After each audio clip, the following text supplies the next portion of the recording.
that leads to life.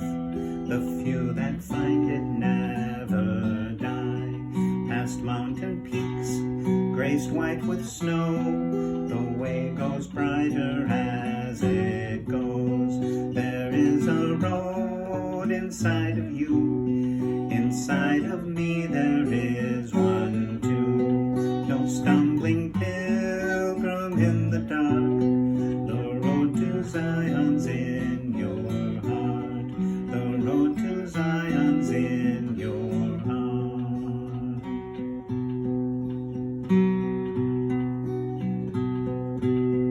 The river runs beside the road, its waters living as they flow. In liquid voice the water calls, on thirsty knees the pilgrim falls. There is a road inside of you, inside of me there is one too. No stumbling pilgrim in the dark, the road to Zion's in your heart. The road to Zion's in your heart.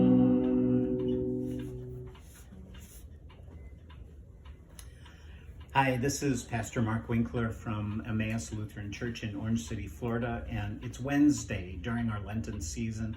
This is Wednesday, March 10th, and we're doing this from home. This may be meeting a better need and using everybody's time in an even more respectable way. So I chose this song, and it's a song that was recorded a lot of years ago, when I was a teenager probably, and it was recorded by a Christian music group called Petra, and the song is called The Road to Zion.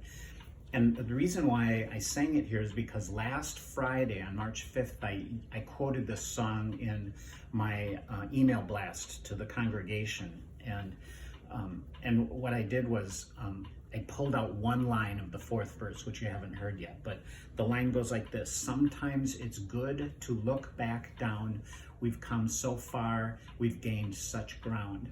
And the context of the email blast was, like a year ago, 12 whole months ago, right now, 12 months ago, we entered into this pandemic and nobody knew how long it was going to go on. I couldn't believe that we were still separated for Easter. I couldn't believe it. And the longer it went on, the smarter everybody got. We figured out how to live, and not everybody did. And God bless those souls who didn't make it through the pandemic, and God bless those who continue to serve in roles of rescue and first call and ongoing medical care for these people.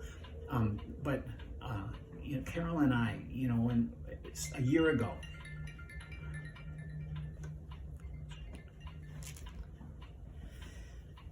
sorry, that was a phone call. I'll take it later.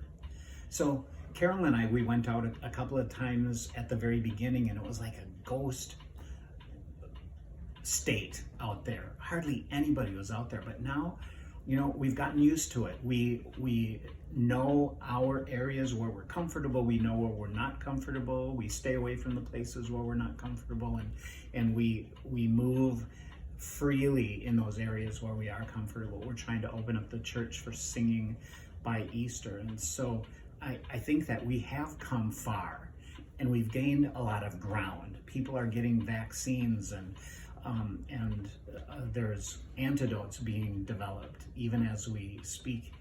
And so we have come far, and we've gained a lot of ground, but we still, I think, are not at the end of where we need to be.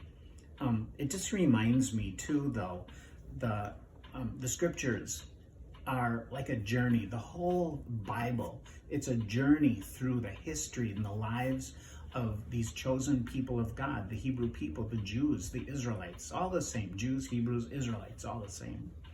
And especially I think of when these Hebrew people were slaves in Egypt, and Moses then was sent by God to lead them out of their bondage into the freedom of the promised land. Now, he had to level 10 plagues on those people before Pharaoh finally let them go. And even then, he chased after them, and God led their escape through Moses, across the sea, the Red Sea, into the freedom of the wilderness, and then finally, after 4 years in the wilderness, freedom of the promised land. When they got to the Jordan River, right there where they're looking across the river and they see the promised land that has been promised to them, Moses hands the whole leadership over to Joshua, and Joshua doesn't feel ready for it. He feels completely overwhelmed.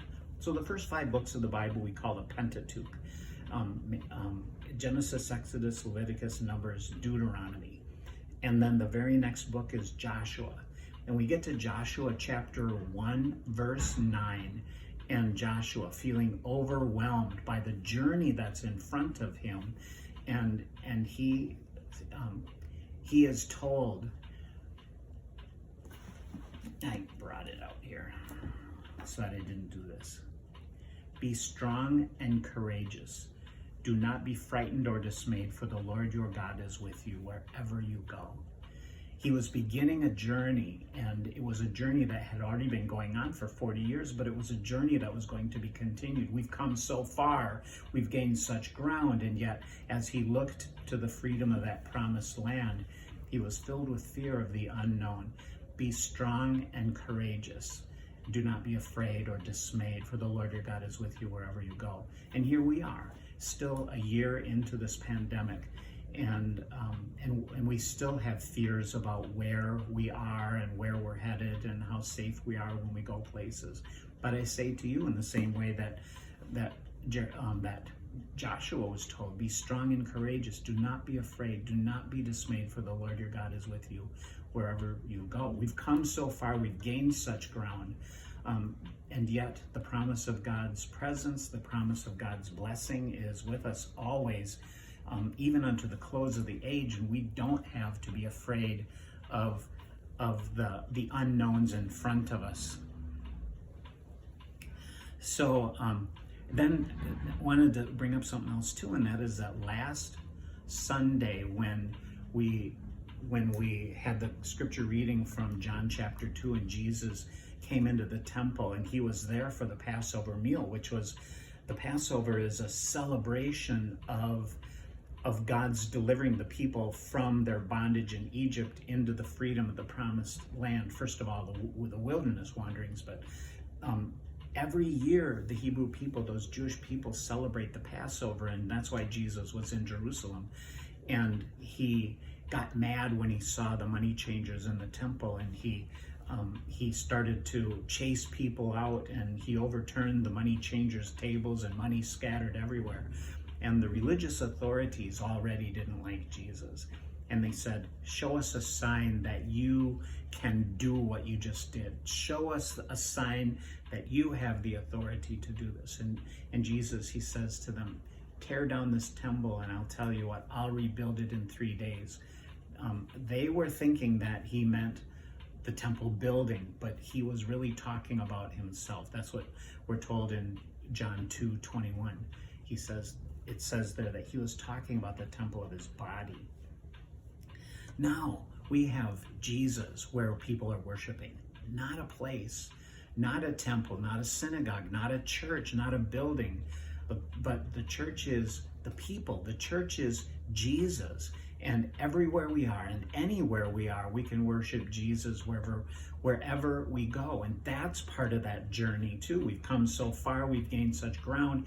We see more journey in front of us. We see more challenges in front of us because of the coronavirus, but we also see many, many blessings. And I think the song helps us to see that there's a road in our hearts that leads us to Jesus. And that road also is a road that God is a part of for us.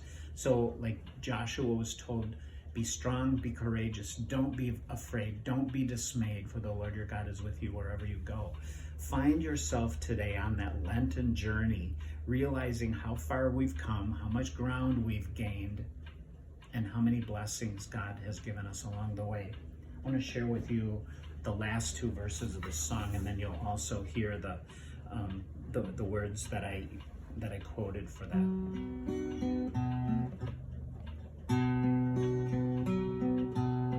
Sometimes a shadow dark and cold lays like a mist across the road, but be encouraged by the sight.